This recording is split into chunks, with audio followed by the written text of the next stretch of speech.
are big 2 points because the doctors live in Long Range. Some people say. Thank you for joining us today on the Texas Nurses Podcast. I'm Laura Kincheloe, Director of Nursing Practice, and your host for today's episode. Today, we're diving into the world of nurse entrepreneurs, or nursepreneurs, like I like to say, or for short. Joining me today is Courtney Hogenson. I'm going to introduce and talk a little bit about Courtney and her background. And Courtney is a registered nurse and a certified age life nurse manager, an advanced legal nurse consultant whose expertise in elder care and patient advocacy provides invaluable guidance for patients and their families. She has over 10 years of experience serving as the primary liaison and medical advisor for patients, families, doctors, fiduciaries, attorneys, guardians, and trustees. Courtney is also the founder and CEO of Call Light, an on-demand healthcare platform where anyone can safely hire an experienced nurse or clinician for in-home care anytime, anyplace. Courtney started her nursing career as an RN in the cardiothoracic intensive care unit and as a member of their ICU resource team. She went on to found multiple successful healthcare businesses, including Heal at Home, LLC, a non-medical home care agency, RN Care Consultants, LLC, care management firm, Heal at Home Nursing Incorporated, private nursing registry, and Nurses on Site Incorporated, a corporate wellness company. Courtney, thank you for joining us today. Thank you for having me. I'm so excited that we get to talk again. We've talked recently and about your experiences and your journey. And so I'm really excited to highlight that today for our listeners. And I know I gave an overview of your pretty impressive and extensive experience that you've had both as a nurse and an entrepreneur. So I want to kind of dive in by how did you get started? How did you get started in the world of nursepreneurship? I mean, I got to tell you, I think I find myself to be a little bit of a late bloomer. So, I didn't become a nurse until I was almost 30. And so really, I just felt like because of all the life experience I had coming up to that, I kind of had a little more focus once I did get into the nursing world. I was like, where do I fit in? What am I good at? What are my gifts? What are my not so good things? And so when I started out in the ICU at UCLA, I thought, well, maybe I'm going to continue on and become like a nurse practitioner or a nurse anesthetist. And I knew that that was the unit where if you wanted to keep going, this is where you would go. And within 2 years, I read like the Steve Jobs book. I read about Sarah Blakely, the founder of Spanx. There's all these like really wonderful business founders who are just finding a problem and then solving it. And I just kept thinking day after day in the hospital, like, nurses are solving problems every day. Nurses are fixing things. Nurses are improvising. And I remember hearing another story about another nurse who went on to create like this video, like a talking board for people that are trying to get extubated, so that they could communicate. And they're like, yeah, a nurse came up with that. And I was just like thinking, there's something I've got to be able to do that's going to utilize all my experience. And I just kept recognizing that the gaps in our healthcare system. I assumed, if you're leaving the ICU at UCLA, the best in the West, and if you are going home with a ventricular assist device or something like really serious, that you're going to have some support, right? Like they're going to send a nurse there to train them. There's going to be part-time things. And I just was shocked to find out how limited in scope and duration any type of home health or continuous care. And it just was so shocking. And it made me understand, well, why these people keep coming back to the hospital and why you have these frequent flyers. And so I initially was like, I see people doing non-medical home care. Non-medical people are actually running these businesses. And I thought, how do they do that? They're not a nurse. They don't know how this works. They don't know what a caregiver can do, what a nurse can do, all the things. And so I started Heal at Home Care. It was a non-medical home care agency. And I kind of just kept seeing these doors open. I started to recognize that when those patients were at home where they wanted to be, the caregivers were able to work. And when these patients ended up in the hospital, that's when things would kind of fall apart. And so it made sense for me to go to the hospital if there was an issue. And I started to recognize the significance of having a nurse speaking on a patient's behalf than a caregiver or a daughter. And so I started having a lot of families say, gosh, Courtney, I would hire you to just be the person here speaking. I would hire you to be mom's patient quarterback. I would hire you to go to all of mom's appointments if that was a possibility. And so I kind of went into case management and patient advocacy without knowing what that was, and recognizing that it was a huge need and a huge lift off of patients, families. Because I think you could have the best doctor and the best team of people in the world, but if they don't see you on a regular basis, they're not going to recognize, these minor changes. I would be seeing these patients at least weekly, and I'd be coordinating with their caregivers, their nurses. I was like the one, thing that was like connected. And so I would be able to put things together with a nurse mind. As an RN, you have these assessment skills and critical thinking, and it's like, I could triage these people so quickly. And I can't tell you how many times it would save someone's life because I was able to communicate to the paramedics, hey, this guy is on Pradaxa twice a day, a blood thinner. He's been having stool from the bowel all night long. He's bleeding to death. He doesn't look like it to you, but I'm telling you, if you don't take him to the ER, he's going to die. Like those kind of things happen. So I just kept seeing these doors open. LA was one of those weird areas too, where people could afford private duty nursing. They wanted private duty nursing, and nurses wanted to do it. And so I kept encountering these cases where they'd say, Courtney, we'd like to hire a team of nurses like you to take care of dad. And I'd say, well, you don't really need nurses. You could just have caregivers. And they'd say, nope, we want the best for dad. And we see the difference. We want to, pay someone like you to do this. So I would go to these different registries and agencies, and it would be hit or miss. Sometimes they would send me someone great. Other times I'd say they sent me a nurse with a pulse, and they should have just told me, we don't have the right nurse for this patient, and that's okay. I'll keep looking somewhere else. So it got to the point where my clients would say, Courtney, we would be willing to pay even more money if you were the one vetting these people. And so I partnered up with another nurse care manager, and I said, look, I have patients who need private duty nurses yesterday. I'll run the business if you give me the nurses. And so we partnered up together, and we said, we're not going to advertise. We're going to keep it really low key. And it just took off because it's two nurses running a private duty nurse registry. And so we're helping advocate for the patients. And yet we also speak the nurses' language. So we're able to have their backs and say, this is what a nurse can and can't do. This is reasonable. This is unreasonable.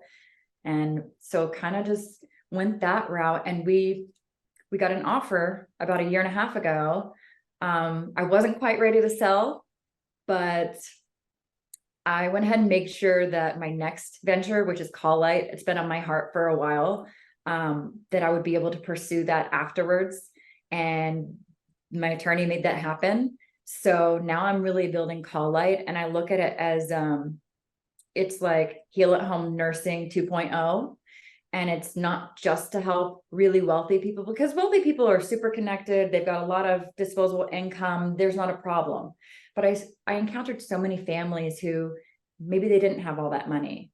Maybe they didn't even need a nurse around the clock, but they saw the value in having one nurse coming in once a week, being their person.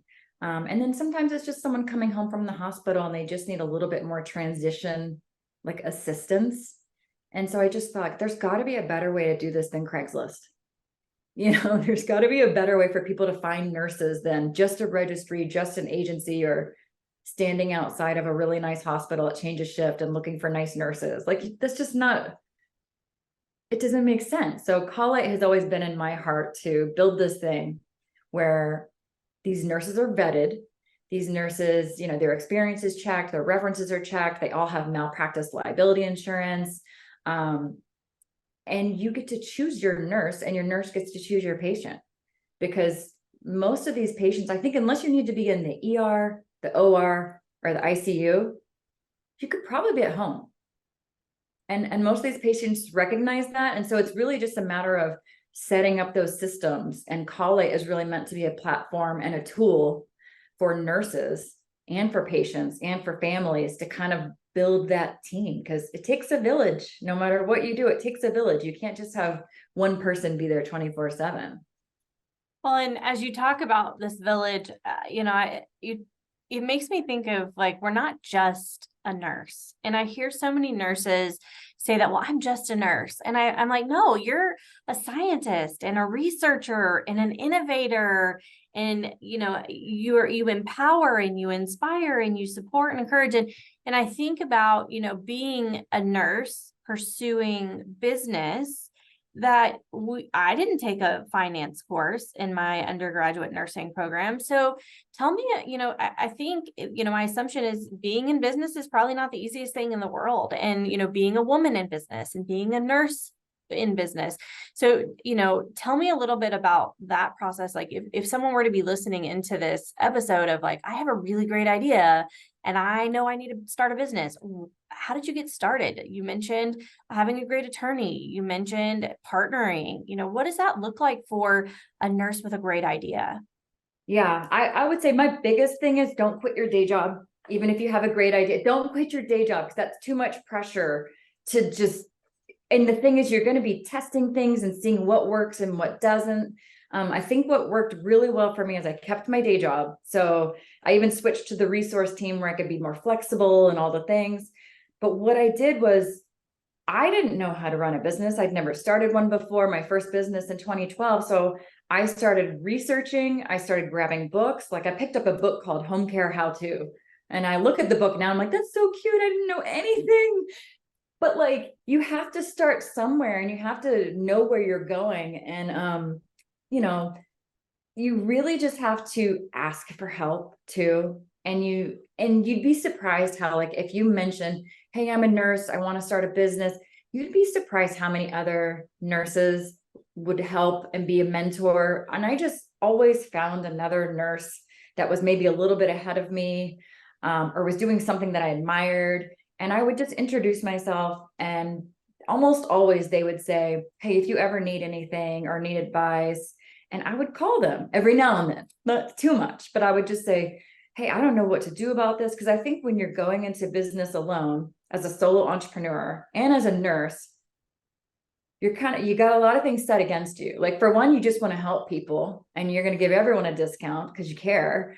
And so you have to have systems in place where you're protecting yourself. Like you really have to have agreements and contracts. You can't just wing it and expect everybody to do the right thing, because you'll find out that very quickly when people are left to their own devices, they don't always pay their bills.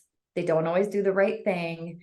And so as a nurse, I just always learned to like, I expect the best and I assume the best, but I also have those contracts in place and take a retainer up front and like do all the things just to make sure. Because I know a lot of nurses in business have found it difficult to get paid and sometimes end up getting thousands and thousands of dollars are still owed to them. And I just never wanted that to happen. So I just always made sure there was something in writing. I had an attorney, even though an attorney was expensive, it saved me so much money by not having to go to attorney when there's like a crisis,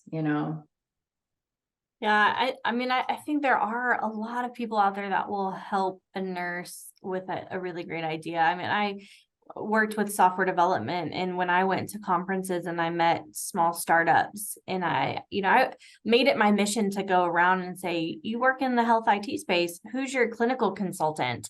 And when I did that, it was so interesting when they had this aha moment of, I don't have a nurse on my payroll or on my consultant list. Like, that's a great idea.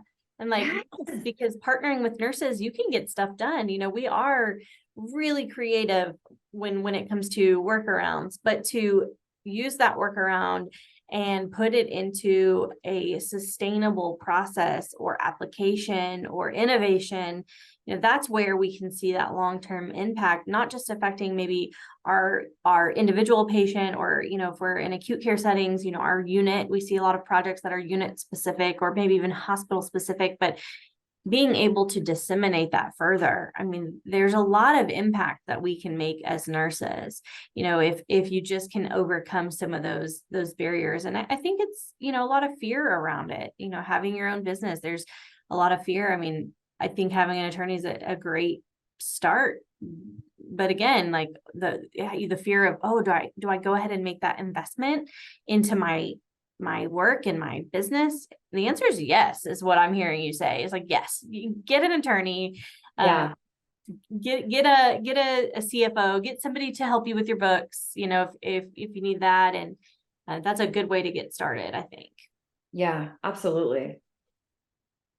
So thinking about all the different innovations, we'll talk hopefully a little bit more about Call Light, but innovation is really important for us to be able to move healthcare forward. We need modernization of the technology that we have. A lot of our technology is already outdated, but it's also changing rapidly. So can you tell me a little bit more about how has innovation affected you individually as a nurse, but also how has that same innovation inspired the work that you do in Call Light and these other ventures that you've had? I found that, when I was in the ICU, the really critical care environment, innovation was huge. When you would see what they could do, I was in cardiothoracic ICU and they were doing heart, lung transplants, you name it. Like, it was amazing to see what they could do. But, I started to recognize that when you go into the home environment, you got to keep it simple, because not everybody's going to have all these things. And so what I found was I started to become one of those, like, those doctors that would go visit with their bag at home. I turned into that nurse. I would have that bag that had my stethoscope, it had my blood pressure cuff, it had my pulse oximeter, it had, thermometer. It had like a number of things, usually like first aid kit, dressing kit. You have to have some things with you.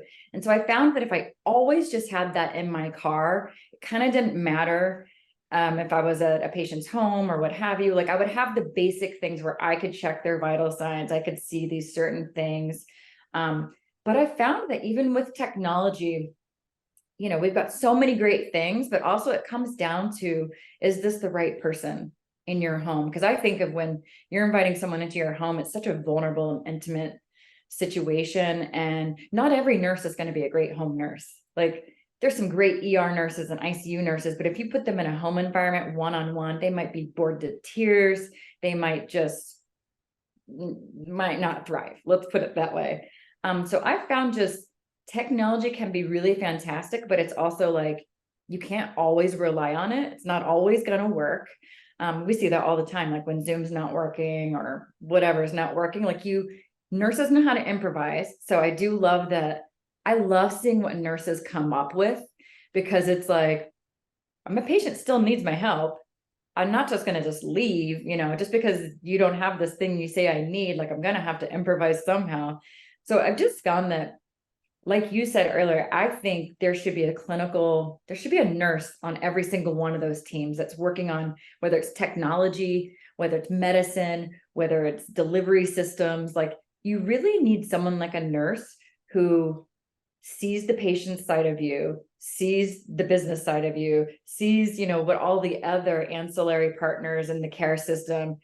You really, like, the nurses are the ones that are there for those long shifts. The nurses are there, they know what it's like, all these, and they've usually done different types of nursing and in different fields. So it's not like they just know what they're in. They usually have a much broader, scope and experience than a surgeon. A surgeon probably has like just that's what they do, but a nurse is like, no, I used to do pediatrics and I did NICU and I was a school nurse. And it's like, they've seen a lot. Yeah, no, absolutely. You made a comment about, kind of the nurse bag that you bring with you on your home visits. And I think about the home health nurses and our community nurses who, if you've ever seen the trunk of their car, you know just how good they are as a community nurse, because you'll open their trunk and you'll see everything you could ever imagine because they are ready to go. But Yeah. I think it's those same nurses that are going to be like, sometimes I don't have enough stuff in my trunk to help, because at the end of the day, you could be missing one little supply that could affect a whole lot, and you have to be creative. Or maybe it's not anything in your bag of tools, right? Maybe it's just that one-on-one conversation, that connection, that, emotional and physical support to your patient or their families. that's what they need. And so, it does take a very special nurse to do any kind of home care nursing. And, as we see these innovations like, healing at home and hospital at home and virtual nursing at home and, all these technologies where nurses are in more homes than ever before, it really does take a special skill set to be ready for that. So I'm curious about, I want to talk about Call Light a little bit and talk about what Call Light is, and then, how do you pick the right nurses to be in those homes with your clients? Because you've recently moved to Texas and your business is, all over. So, how do you pick the right people for your clients? Things present themselves, doors open, like it's just like if you kind of trust in whatever it is, God, the universe, source, like something. And if you have a little bit of trust in it and you start to pay attention to the signs, it's like you're going to figure out where you need to be going. And what I found was, look, with Call Light, I moved from Los Angeles and I had thousands of nurses there, lots of connections, all the things. Moved back to the Austin area because that's where all my family is. I went to college here. I just wanted, my son to grow up around his cousins and his grandparents and all the things. But I planned on, I was like, oh, I'm gonna, start here. We're gonna do it here. But I got to be honest, it's not quite the same here. There's not the same level of education about what private duty nursing is, what they can do, how you could do it. So getting traction here, I was sort of surprised. I was like, oh, you know what? I think we're going to have to regroup and go back to SoCal. Let's really work on this because we're kind of doing it a little different than we did before. We're trying to use technology a little bit more and work smarter and harder. And we want to have ratings and reviews on both sides, like patients and, and the nurses. So I'll tell you what happened is I'm thinking I'm going to go back to, SoCal, and this is where I'm going to focus. But then I got a call from one of my former clients who we helped hire nurses for in SoCal. And they said, hey, Courtney, we heard you're doing Call Light. This is so exciting. We're moving to Tennessee. Are you doing it there? And I was just like, I wasn't planning on doing Tennessee. No, I don't know one nurse in Tennessee. So I'm going to say no. I can't help you. But then I asked them, well, when are they moving? They said, oh, they've been talking about moving for 2 years, Courtney. They just haven't been able to put it all together. We haven't been able to get a team together. She said, in a dream world, they're going to move in 2 months from LA to Tennessee. And I was like, 2 months. Okay. And the thing is, like, they still had the same core group of nurses I helped them hire years ago, like the same nurses. And so this told me a lot about that family. Like, they take care of their nurses. The nurses work well with them. So I just said, you know what, guys, if I can open up a new market in 2 months, I can open up a new market anywhere. And so I just said, I want to help this family. This is someone I've worked with before. This is a young man who needs a team of nurses and they need help. So we just laser focused onto Franklin, Tennessee, which I'd never even heard of. It's apparently very lovely. Lots of people are moving there. And I have found some of the best nurses. And I'm telling you, how I find the best nurses is from nurses I already know. And it's just like that, putting it out there. Hey, does anyone know any great nurses in Tennessee? And then they know nurses and they know nurses. I feel so good about this team of nurses. And you have to do your homework. Like we check their references. We're calling managers. We're calling supervisors because there are some people that look great on paper, like too great. And you're like, something doesn't match here. And so you need to do the research, check on their license, check on their references, all the things, because if it's too good to be true, sometimes it really is. But these nurses, we're so thorough about checking on them. And then we have them go through a process, like our vetting process. Then they go through interviewing with the family, then they meet them, and then they do a hands-on training. So in this case in particular, it's kind of a test case study of like, this is how we've done it in the past. And like I said, I didn't plan on doing Franklin, Tennessee, but I feel like now that we've done this one job there, now we've got like 50 nurses who are like, yeah, I want to do more jobs like this here. So it just kind of happens organically. And I think that's just the core of who we are as nurses. It's not that we developed this innovation because we're really focused on finding the solution. I mean, many of us are focused on finding solutions, but I feel like from the stories that I've heard, a lot of these innovations come to be like naturally and organically and through relationships. And I think that's part of the reason nurses are the most trusted, and it's the most trusted profession is because we are relationship based, focused truly on taking care of person, family, and then, great if it turns into this really amazing business. Yeah. I mean, I feel like no nurse I know went into it to become rich, famous, notorious, anything. Like you go into it because you're going to do something that's meaningful and you care about it. Like I just remember thinking every day I go to work, I know that I'm helping somebody in some part of their life, maybe the hardest day of their life. I'm helping. I'm really there to serve somebody and do something. And I think it's just natural for nurses to be like, what else can I do? How else can I help people? And we're really good at that. There's so much nurses can do outside of the hospital. Mm-hmm.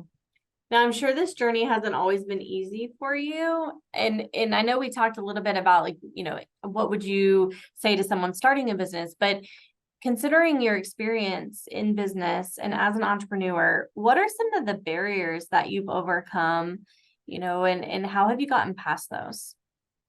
I think one of the biggest ones is you feel a little lonely sometimes. Like if you're a solo entrepreneur, you feel like you're thinking about things all the time and you're overthinking it. And I think if you can find a group of other entrepreneurs or nurses or people that are kind of in your field that are kind of going in the same direction or maybe are a little bit ahead of you, it's so good to get in with them. Because I also noticed when I was talking to my colleagues at the time, they all thought I was crazy. I'm going to start a business and I'm going to do this. And like some of them meant very, very well, but a lot of them try to talk you out of it. And a lot of them are, strangely like threatened by like, oh, you're doing this. Does that mean I need to be doing something different too? And so it can be a little strange on who you tell. And I found that I think if you find your people that can kind of help support you, and then you also just remain open-minded, because I think if I had dug my heels in and said, well, I told everybody I was going to do a non-medical home care agency, well, I'd be stuck back in 2012 and like spinning my heels, and it just wouldn't make sense. I think you have to notice signs and be like, okay, this is working, this is not, and be able to pivot while you're small and, don't be all over the place, but pivot and then focus, test it out, see if it's working. And I think just collecting a lot of data too. Like I've always asked the nurses, how did that first shift go? What did you think about this? I did the same thing to the patients. Like, what could we do better? What's something that's a, friction point here? And so just asking a lot of questions and taking notes and just trying to put it all together. Yeah, you mentioned to pivot, and I couldn't echo that enough, is that we have to be agile and be able to pivot in a moment's notice. Nurses are historically good at doing that in clinical settings, but even in business, I mean, business isn't made overnight and it takes time, and, it's kind of like just checking what you've done and acting on what needs to be redone or done differently. And, just being aware like that is a normal part of entrepreneurship and business, is that you're going to fail at times, and no matter what, gather your support system and try again, try and again. And I mean, you've had several successful businesses, and you've demonstrated your perseverance and resilience to move forward and to get these innovations to your team and to patients. So that's really cool. And I think about I part of one of our series that we do is kind of your first time whatever, and as much as I want to hear about your first time in the cardiothoracic ICU, because those are probably some juicy, gory stories, I want to hear about maybe the first time that you had just either a humbling experience in the business world or a shocking experience, or like the first momentous moment for you as an entrepreneur. What was that, and what did it feel like for you? Oh man, it's hard to choose. And there's been so many surprising ones. I gotta say, I think the most surprising thing was, one of our companies got acquired about a year and a half ago. And my business partner was much more interested in the acquisition. We're in different places in our lives. I was ready to scale our business. I wanted to make it better. I felt like we were just getting started, but they made an offer that sounded really nice and it was really good for her. And it became clear that like, she's not really into it anymore. So there's no point in like, nope, can't sell the business because I don't want to. So I kind of just tried to make some lemonade with that. I'm not saying things were really rosy at the moment. They were not. Because, you know, I had an attorney, she had an attorney, and notoriously they just, it's no fun. But I thought I wasn't going to stay on with that company. I said, oh yeah, I'll sell the company, but I'm not going to stay and watch someone else run it into the ground when I've worked so hard to do, because I've heard stories of that. And I was like, no, I'm not going to stay. I am not going to stay. And then it came down to like, it's time to turn over the company. And she was staying, and I was so grateful she was, because I trusted her more than anyone else to do the right thing for our patients and our nurses. But I started to get the impression, I was like, wait, bigger's not always better, is it? Like, maybe they don't look at things the way I do. Maybe I should stick around for a bit more. And so I kind of stayed in it longer than I thought I would. And it just was really eye-opening to see the reactions from patients, from nurses, like what the difference is. And they'd say, gosh, Courtney, I miss you and Kelly. You guys had our numbers. You're nurses. You would understand things and you would advocate for us. And, you know, we'd be the first ones to go to bat and say, if it's a holiday, you need to be paying those nurses time and a half. Like you just do, because if they were in the hospital, they would be getting time and a half or more. And frankly, if you want to keep the same team of nurses and not have people calling in sick on a holiday, you want to offer an incentive. So we would always be the first to go to bat about our nurses. And I remember at the end of the year, Kelly and I would make sure we sent our nurses bonus checks because we're nurses. And we were like, how can we reward them for working with us? And so at the end of the year, the top 20 nurses that like worked the most with us, we'd send them a bonus check based on like how much they did. And I was very surprised. I thought things would get better and easier when we got bigger and had more people. And I found it was the opposite. Yeah, scaling is, I think that's the one thing, if organizations and businesses could figure out exactly how to do it just right all the time, then the world would be fantastic. But it's a lot harder, I think, than you expect. And so, you know, kind of what I hear from you and what I've learned is you never know what's going to happen. Keep the patient and your nurses at the forefront of your mind and do what you think is right. And hopefully you have a good outcome, which you did ultimately. I mean, I know that's got to be kind of bittersweet to go through an acquisition process, but also should be something that you're proud of. And it's rewarding to say someone else valued the work that you started and they get to continue it. Yeah, no, you're right. 100%. And I look back and I say to Kelly now, I say, I hope you feel this way, but I honestly feel like I'm better off even through all the acquisition and the fighting and the whatever. I said, I actually feel like I'm better off. And it's made me a better, more empathetic nurse, business owner, all those things, because I know what it looks like on the other side now. And I just know how I would do it different. Mm-hmm. Now, I also was thinking about kind of in the spirit of first experiences or best experiences as a nurse. Tell me about one of the most rewarding times that you've had as a private duty nurse and a nurse entrepreneur, going into a home and supporting someone. What's the best experience that you've had, the most rewarding? There's so many of them. I mean, I think automatically of Joe. He was one of my favorite patients of all time. He was a guy who had grown up and at the young age of like 8 years old, contracted polio.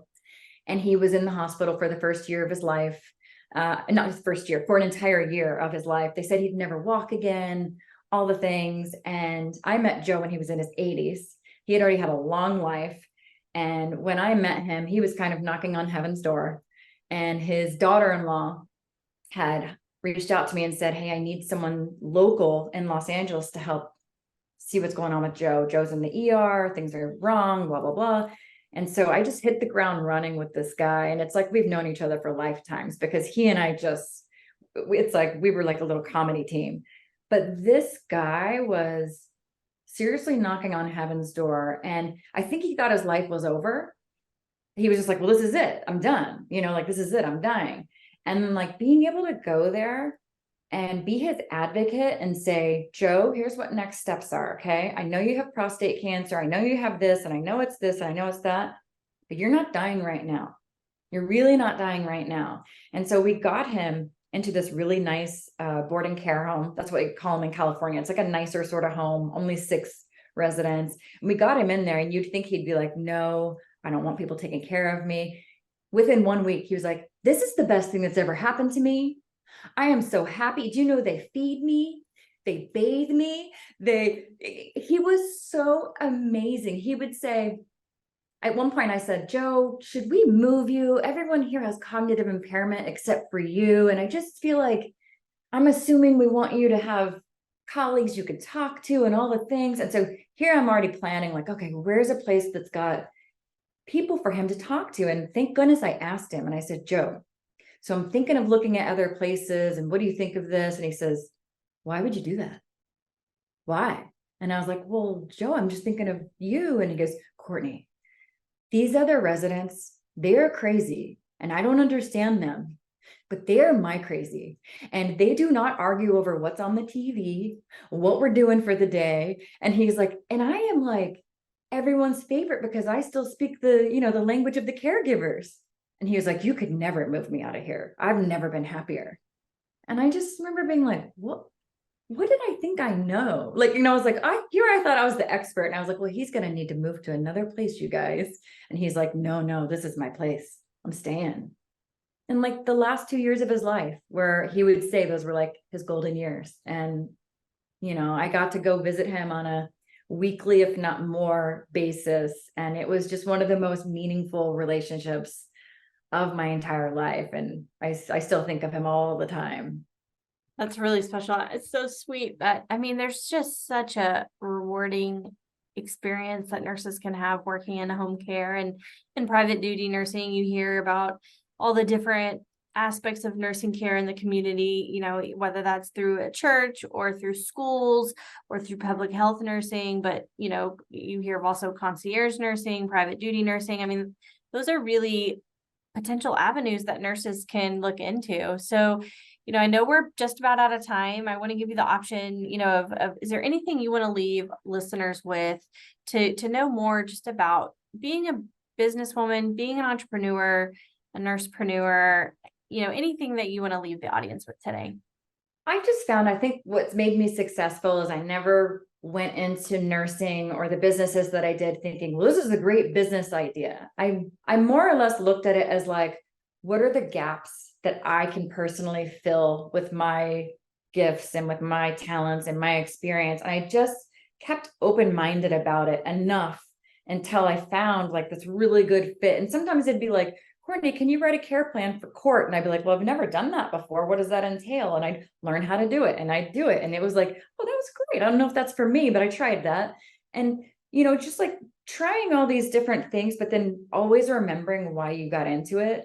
And I think like, despite all the things that happened with me and my business partner and the acquisition and all the things, the thing I remembered, like she and I went into partnership together saying like, I trust you to always do the right thing for patients. And that's something we used to talk about, like, hey, if you ever can't get a hold of me or I can't get a hold of you, we needed to make a big decision, just always do what you know is right in your heart for the patient, the nurse, and the family. And like, we'll always have each other's back.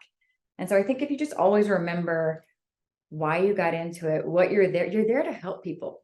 Oh, that makes me so it makes me in all the feels. Like I'm feeling all the things of like joy and excitement and a little bit of heartache of like thinking that you are that person that helps people transition out of life, you know, and at the end of their life. And what a really rewarding experience and what rewarding work that you're doing. I'm so glad that you joined me today. Thank you for joining us. Thank you. So nice to see you again. No. Well, thank you everyone listening. If you like what you heard today, please leave us a review and make sure that you subscribe to stay up to date on the latest episodes of the Texas Nurses Podcast. If you wish to learn more about TNA, nursing issues, leaders in nursing, or anything related to nursing practice in Texas, you can visit us at texasnurses.org. Until next time, I'm Laura Kincheloe, your Director of Nursing Practice. Take care. Just make 2 bites, there's the doctor's name and the drink.